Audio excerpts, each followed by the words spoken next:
apa yang saya nampak mulai tahun ini banyak atlet bukan sahaja adalah kaum Cina sahaja.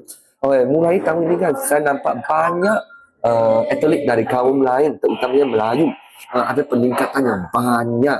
Sebab dari semalam sampai sekarang kan ada budak Melayu mendapat johan dan juga memecah rekod.